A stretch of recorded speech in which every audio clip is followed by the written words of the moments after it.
ઓમ નમઃ શિવાય. મહાશિવરાત્રિનું પર્વ, તેમની પૌરાણિક કથા, તેમનું મહત્ત્વ આપણે આજે જાણીશું.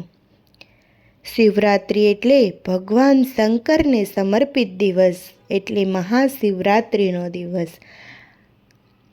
ખરેખર મહાશિવરાત્રિનું પર્વ છે. શિવરાત્રિના દિવસે દ્વાપર યુગનો પ્રારંભ થયો હતો તેમ માનવામાં આવે છે અને વળી પ્રથમ જ્યોતિર્લિંગ પણ શિવરાત્રિના દિવસે જ પ્રગટ થયું હતું. તિથિની સમજૂતી. મહાશિવરાત્રિ વ્રત મહામાસની વદ પક્ષના દિવસે કરવામાં આવે છે. આ વ્રતને અર્ધરાત્રિ વ્યાપીની 14મી તિથિએ કરવું જોઈએ. પછી ભલેને આ તિથિ પૂર્વા તેરસયુક્ત હોય કે પરાતિથિ હોય. નારદ સંહિતા અનુસાર જે દિવસ મહા14મી તિથિ અડધી રાતના યોગવાળી હોય તે દિવસે જે શિવ રાત્રિ વ્રત કરે છે તે અનંત ફળને પ્રાપ્ત કરે છે. આ સંબંધમાં 3 પક્ષ છે.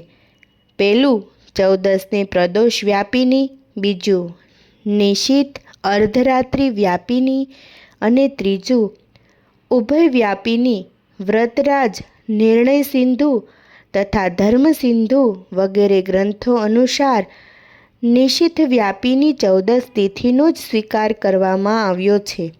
તેથી 14મી તિથિ નિશિત વ્યાપિની હોય છે તે મુખ્ય છે, અગત્યની છે, પરંતુ તેના અભાવમાં પ્રદોષ વ્યાપિની સ્વીકૃત હોય તે પક્ષ ગૌણ છે.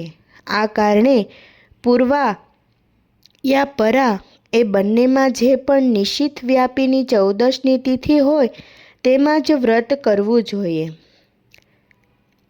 કથા. સમુદ્ર મંથન. એક કથા અનુસાર સમુદ્ર મંથન સમયે સૌ પ્રથમ જ્યારે હળાહળ ઉત્પન્ન થયું ત્યારે દેવો કે દાનવો કોઈ તેનો સ્વીકાર કરવા માટે તૈયાર ના થયા, કેમ કે હળાહળ અતિ ભયાનક વિષ કેટલું ખતરનાક હતું કે જો તે પૃથ્વી પર પડે તો સમગ્ર પૃથ્વીનો નાશ કરી દે.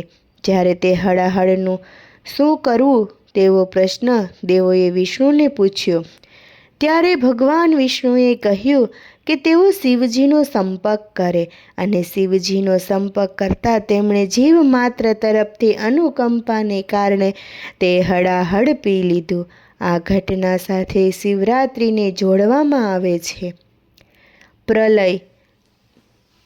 અન્ય એક કથા અનુસાર એક વખત સંસારના પ્રલયનો ભય તોળાઈ રહ્યો હતો ત્યારે પાર્વતીએ તેમના પતિ શિવની પૂજા કરી અને તેમને જીવ માત્ર પર કૃપા કરી તેમનું રક્ષણ કરવા પ્રાર્થના કરી. શિવજીએ પ્રસન્ન થઈને કહ્યું કે જે જીવ મહા મહિનાની વદ 14ને દિવસે તેમનું પૂજન અને ધ્યાન કરશે તેમને તે પ્રલય સમયે ઉગારશે.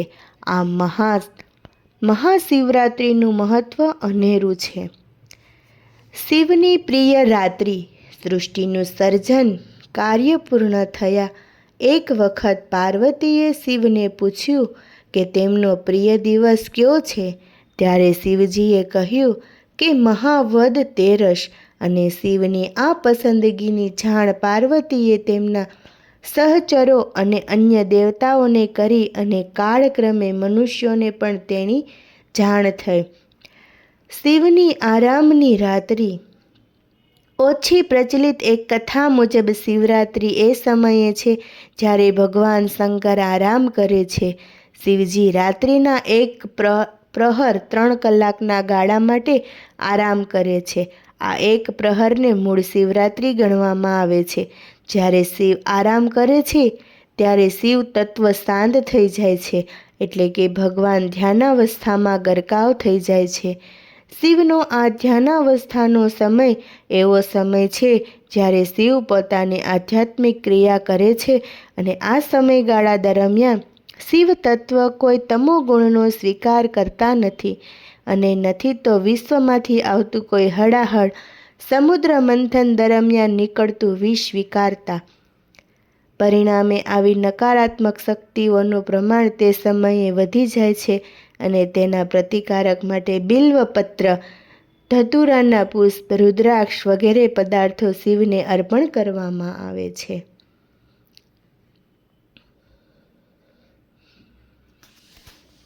આવી જ રીતના મહાશિવરાત્રિનું વ્રત ખૂબ જ ફળદાયી છે.